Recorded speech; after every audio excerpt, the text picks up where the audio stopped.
We're out here at Hedgesville, West Virginia, at Tango Down Range, and we're out here to show the SHDW-45 silencer system that is made by Shadow Ops Weaponry. This is the SHDW-45 can.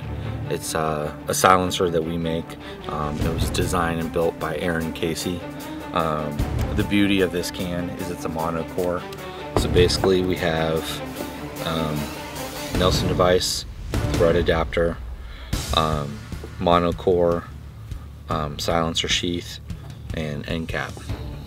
This piston and this Nelson device can be changed out for 9mm, 40 cal, and 45 cal, and you can use on a 22 rifle or pistol as well.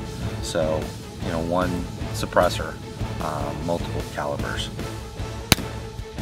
and we're going to be selling these for a fair price. We're going to be doing two of these with each purchase of the silencer, and then if you want to get extra thread patterns, you know, we'll be doing those at a separate price.